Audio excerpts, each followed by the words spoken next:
With the 11th pick in the 1997 NBA draft, with the first pick in the 2023 NBA draft, the Sacramento the San Antonio Kings Spurs select Olivier St-Jean from San Victor Jose State. Wembanyama.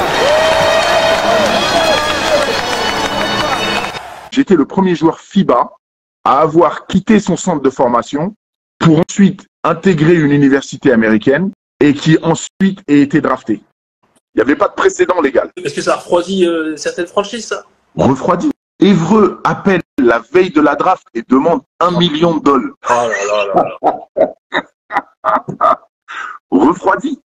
Amen.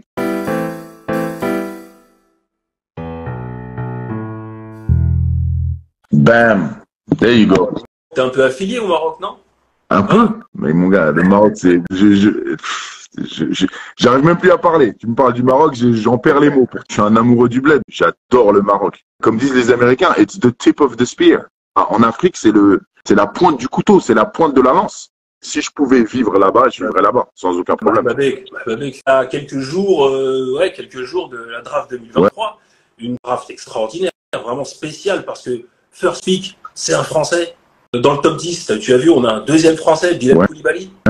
On pouvait même espérer un troisième Français au premier tour avec Ryan Roper. Il a chuté au deuxième tour, 43e choix. On a Sidi Sissoko aussi. Là, c'est la French Connection qui débarque. Et par la grande porte.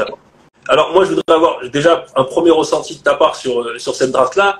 C'est ce que je disais à Mark Spears. Il m'a posé la même question et je lui ai dit que Wemby, c'est comme si c'était la conclusion de ce que le basket français devait produire. Tu as les joueurs que le basket français produit au niveau fédéral, avec le centre fédéral et l'INSEP, mais lui, il n'a pas été formé comme ça. Il est passé comme moi par son club. Attention, c'est pas la même chose. Merci. La formation d'un joueur de basket de haut niveau est une formation qui doit être sur mesure. Soko, il est passé par Ignite. Hein? Le petit Rupert, il est passé par l'Australie. Donc, ce sont des chemins qui sont carrément tailor-made pour ces individus-là.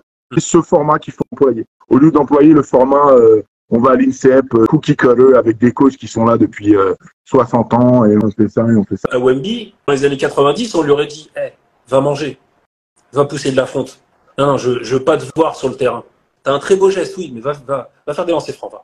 Arrête de shooter à 3 points. Je veux plus te voir shooter à 3 points. Ouais. On te tuait, on te laissait pas développer ton jeu. Je suis d'accord avec toi. Et par rapport à ça, ils ont fait un très bon job, puisque un joueur comme ça se devait d'avoir une formation tailor-made. Tailor-made for the league. En NBA aujourd'hui, si tu fais 2m10, on va te laisser t'écarter. Après, il y a Bilal Koulibaly où c'est vraiment pour le coup, là, c'est gratté sur le potentiel. Le 7 pick, c'est complètement ouf. Ouais.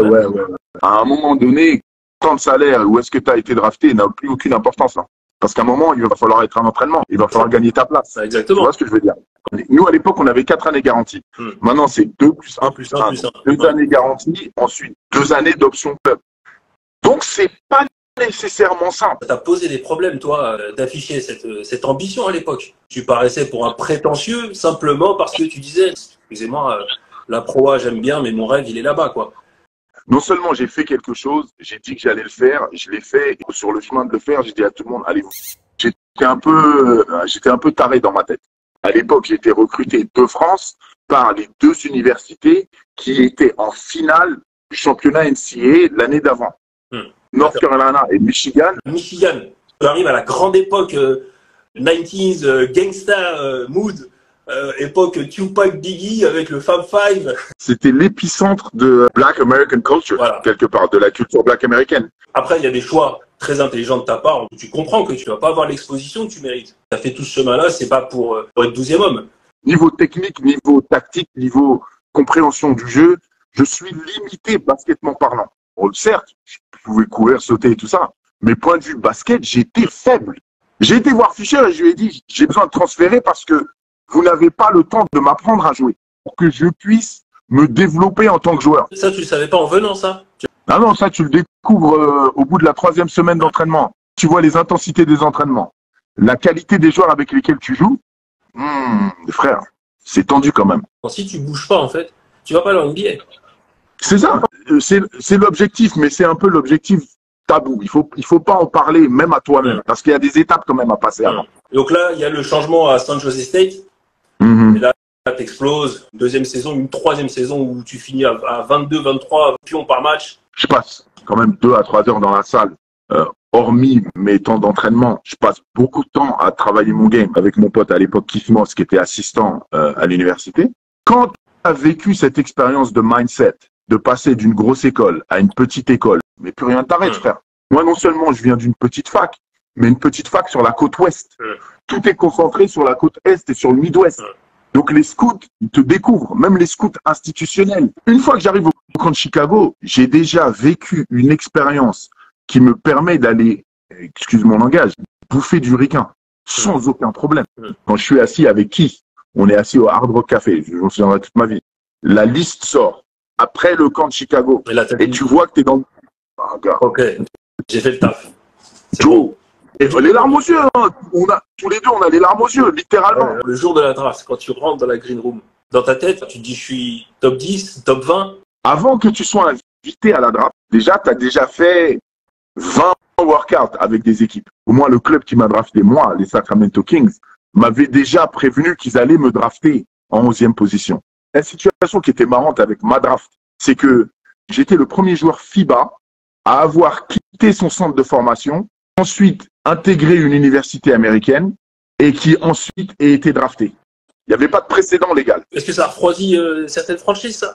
Refroidi.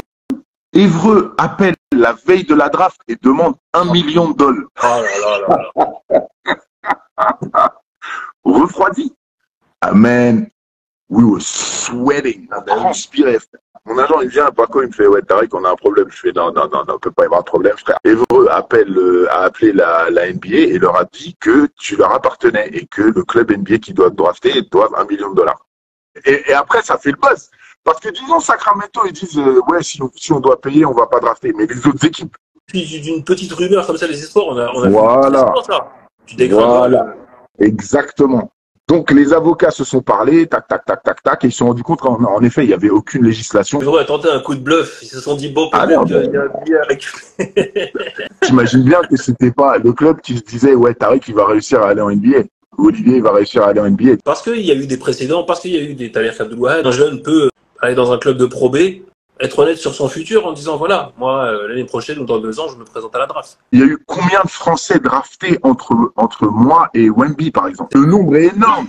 Le nombre est énorme. Tu sais, je viens de Tremblay en France, moi, par exemple. Ouais. On a aussi un représentant de chez nous qui a joué au NBA, Yacouba Diawara. Et lui, il est passé par les summer camps. C'est encore une autre technique, tu vois. Les clubs sont conscients que vaut mieux les accompagner que leur tirer des balles dans les genoux. Tu as suivi un peu les finales NBA, tu as vu Miami. Je te défie de me donner leur nom. Si, je peux te les trouver. Là, de tête. Là, Caleb Bartin, un type qui a un gabarit pour jouer 2-3 et qui a joué 4. Ouais, et il y a un autre qui shoot à 3 points qui joue en division 3. Gabi Vincent aussi. Vincent, ouais. Ils ont une vraie culture, ils ont une vraie identité de leur équipe, ils savent comment ils veulent jouer, le genre de mentalité qu'il faut avoir pour jouer dans cette équipe. C'est une équipe qui travaille dur, ça. Il y a un joueur niveau basket, qui t'impressionne. Ah, genre qui joue encore? Ouais. Non, LeBron James. En plaisir à le voir jouer. Ouais. J'ai pris plaisir à le voir jouer depuis qu'il a commencé jusqu'à aujourd'hui. Parce que malgré tous ces shenanigans, la qualité de son jeu est indéniable. C'est facile de le regarder et dire il en fait trop. Mais en même temps, frère, ce gars, il en a fait beaucoup pour le basket. Non, bien sûr. Je dis la vérité que moi, LeBron James ne me fait pas du tout rêver, vraiment pas. C'est pour ça qu'on est en démocratie, frère, il n'y a pas de problème. T'as pas joué contre LeBron? Non, j'ai pas vraiment joué contre LeBron puisque je devais être blessé ou des trucs comme ça. Mais j'ai joué contre MJ. Bon, Michael Jordan, c'est Michael Jordan, frère. Ah, ce petit silence en dit long. Mais Tarek, qu'est-ce qui t'a fait, LeBron? Tu m'as l'air un peu titillé, là. Tu m'as l'air un peu énervé. Je suis pas du tout un LeBron fan. Je pense que c'est parce qu'il m'a déçu. Quand il est arrivé dans la ligue, j'étais vachement, ex-Jordan, l'enfant du pays, Akron, il joue pour Cleveland, j'adorais ça. Et après, les premières finales NBA en 2007, ça c'est pas de sa faute. Et puis le départ à Miami. Là, le départ à Miami, je vais pas pardonner. Je t'ai dit, c'est pas possible. Le départ à Miami, c'est Jordan qui signe à Atlanta pour jouer avec Dominique Wilkins. Ouais. Il a pas le droit, frère. Je peux pas faire ça. La décision a tellement été grande. Ah ouais. Il a pas le droit. Immense.